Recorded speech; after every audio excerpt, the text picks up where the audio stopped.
Recently, I watched this video by Rachel Harrison Sons called 3 Low Content Book Niches You've Never Thought to Create. And in this video, she goes into the cut and collage niche, which sparked my interest because it's not one that I'd ever heard of before. Also, if you get a bit bored from doing your regular low content books like planners or journals, or medium content such as colouring books, then it might be a welcome change because these books only contain images. But is it really a big money niche? Well, I would say yes and no for this particular one. If we go onto Amazon, we can see actually this book's BSR is at 20,000 now.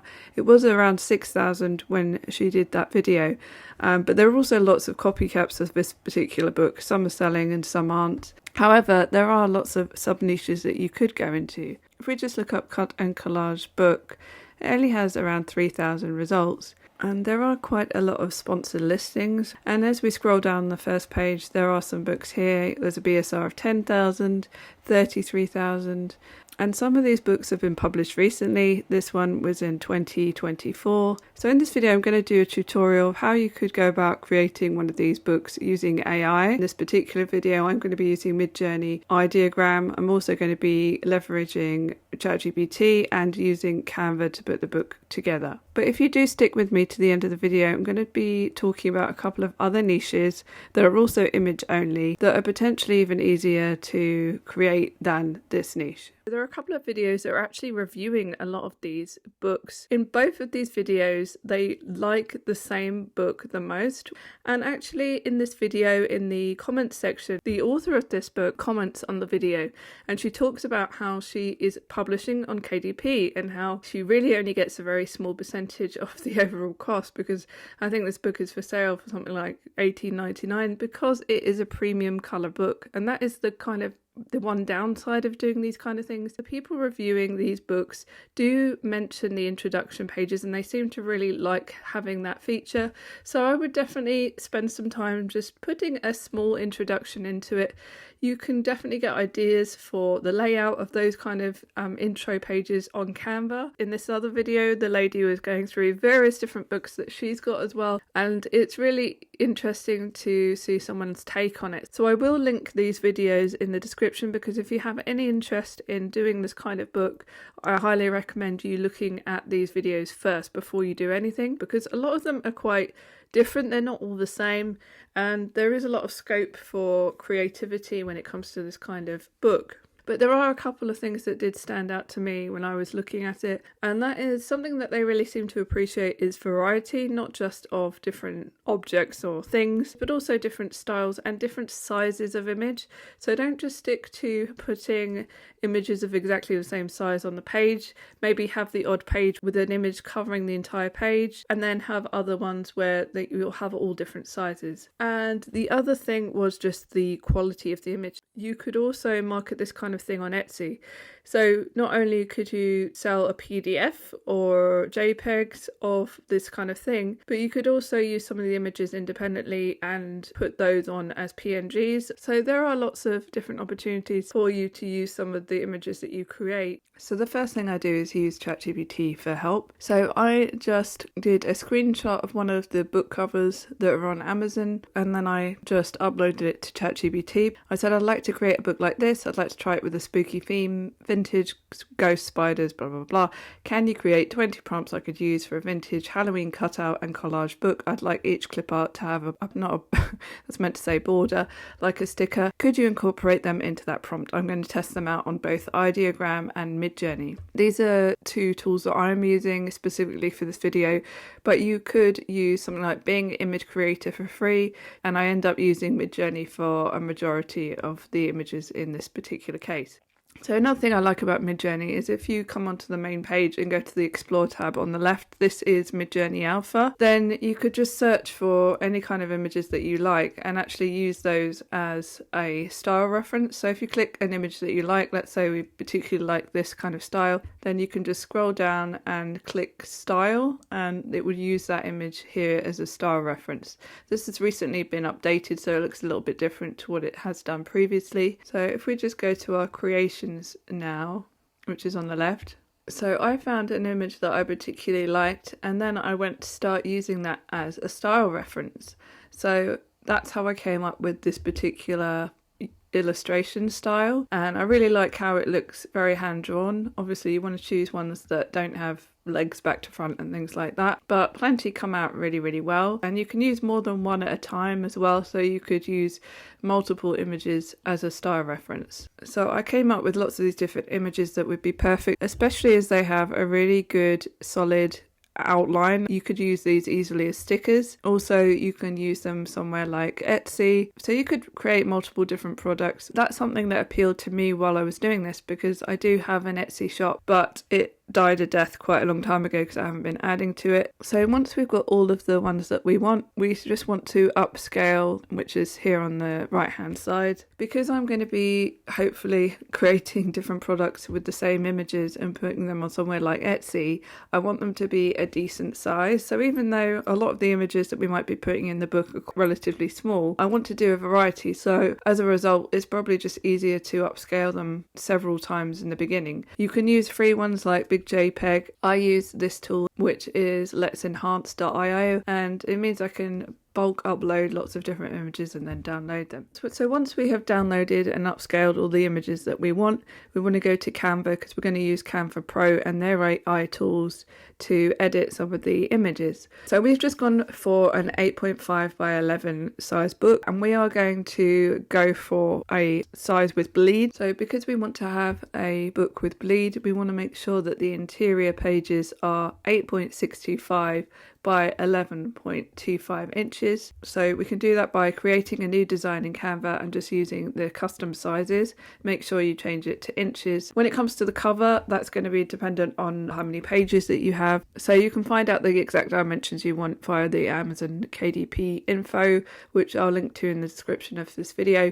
Also, you can find out really easily on something like Tangent Templates, which is a one-off fee tool, which I highly recommend. It's what I've used since the beginning. So once you've got your book together, you want to obviously start uploading some of your clip art. These are some of the clip arts we've created. I actually did this one in CHBT. These were some of the ones from Midjourney. And what we want to do to get these images out from behind their background is simply to go to edit, and then we want to look at Magic Studio and go to Magic Grab. And then we just want to grab hold of the image that we want, click grab, and it will remove the background. Now obviously you can just remove the background, but in most cases this is a much better option. Sometimes if you remove the background, it will remove other things that you don't want, and it still retained all of the background behind it. So if we just put something here, for example, you can see that it's perfect. And then you would just carry on with all of the different clip art that you've accumulated. So this is just what I've put together at the moment. You'll want to make sure there is a separate blank page between each page. So you obviously don't want to have images on both sides, because then you can't cut them out and use them. So, and also if there are some pages that the customer doesn't want to use, so they can just use also this Haunted Mansion-esque wallpaper. So I've put together this just quick how to use this book, and also I asked ChatGPT to create the copyright page, and then you'll need to edit that as well. So another good feature is that you can edit text. So if you go to the little dots here on the right and go to effects, you've got all of these different text options. I really like the outline option, and you can change the color behind it, and you can also change the thickness. So this means you can create text that's really easy as well to cut out, which is another additional thing that you can add on top of the clip art that you've created. Just going back to ChatGPT, I also asked it to come up with a cover design. Midjourney isn't that good at creating covers at the moment. If you ask it to put a title in, it might just ignore that. And it did for me. I put this in ideogram, but you could also try it in something like Bing or ChatGPT itself. So this was some of the ones it came up with. So the problem with this is this doesn't contain the clip art that we've created, and it's a slightly different style. But all you could do in that case is just download the image and upscale it again, take it into Canva, and then edit it from there. So this was the ideogram cover, and all I did was I duplicated this page again. went to edit, and I used the magic eraser tool to erase all of these clip arts around, except that I left a couple of items like this spider and this lamp, and then I just added some of the clip art that we've already created in the other document. And then I used the cutout tool again to cut out this white background, added it to the other side, and also used the text grab tool. So if you go to edit and then go to grab text, it will grab the text so you can remove it, but it will also then turn whatever text is there into one that most closely resembles the text that it had. So this is the text it decided was the closest match, which is handy casual. Also, I always download these templates from Tangent Templates and upload them onto Canva, make sure that everything is within the borders. So I just like to pull the template over the top when I'm actually finished. So in this case, I might want to move this cat up a little bit. You just want to make sure that nothing important is really coming off.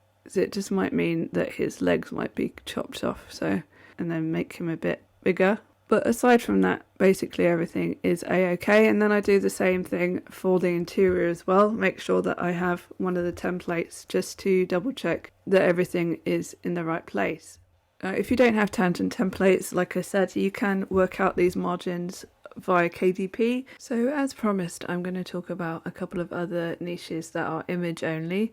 The first being a Scrapbook Paper niche, which are just literal pages of different images and repeating patterns that you can use for scrapbooking and other paper crafts. We're talking about books like this one. I believe this one only has 30 patterns in it, and as you can see, this is a black and white one here. Whimsical library. Many of them seem to have 36 double-sided sheets. Apart from making sure that you have really good images, there isn't a huge amount of work that's going to be involved in that kind of book. But the next one possibly has more potential, which is the vision board niche. And the reason I say this has more potential is because there are pages and pages of results with books with decent BSRs. And there's also only 2,000 results, I believe, to begin with for Vision Board book. But also there are new ones every year. So there are lots that are here for 2025, for example. So this has a potential for you to make new sales every year, much like you would with a planner. And if you look at some of these BSRs, this one has 12,000, this one has 2,000. 138, 82. There are lots of being advertised as well. 6,000 here, 15,000, 6,000. So they're really popular books, and I'd never even heard of them before. Obviously, they're just the type of book that, again, you're going to be cutting out images and adding them to a vision board. But people might also use them for scrapbooking. And while I'm sure most of the books here are making use of royalty-free images from different places, probably like Pixabay, it's not 100% safe to use sites like that. And you can definitely use AI to create photographic images as well as illustrations. So there's nothing stopping you using an AI tool. But while it's relatively easy to put together, it is still going to be time consuming because a lot of these books have a lot of different images in, at least 500 elements, I think, for the most part. But I did see a video on YouTube of someone actually going through one of these books, so I'll show you that in just a second. I just wanted to mention that Paul Marles did a video about this niche 2 years ago now, and I never saw this original video. It's had over 116,000 views. So obviously a lot of people heard about this niche back 2 years ago. Only a very small fraction of people who are actually watching these videos do go ahead and make these books. So there is still potential there. So if you're interested in creating a KDP book that's just image based, then this might be something that you could be interested in trying out. And this is one of the vision board books here. I left this video in the description as well if you want to check it out. It's got a brief introduction there that's really simple to do. And then there's quite a simple layout of different images. The way that it's laid out would be quite easy to replicate using something like Canva. You could use a set of different frames and then just fill those with the images that you are creating. But as you can see, it's still really nicely laid out. It's not just thrown together. And these books are very expensive. Often some of them, they're over £20 $8 each. These are obviously premium colour books, and there are a lot of images in them as well. So even though they are going to be very highly priced on Amazon, you're still likely only going to take home a couple of dollars in profit. But ultimately, that's what it costs on KDP. So these books are still selling, and you might want to look into it. Let me know if you'd like me to do a tutorial on how to lay out this kind of book. So let me know in the comments if you've ever tried creating this type of book or an image only book in KDP, and if you have any other ideas for image only books. Let me know in the comments. Some of these things are new to me, maybe they're new to you, but I'm going to leave this video here for now. So I hope you found this video useful. If you did, please consider subscribing and giving the video a thumbs up. I really appreciate it, and have a great rest of your week, whatever you're doing. I will speak to you again very soon.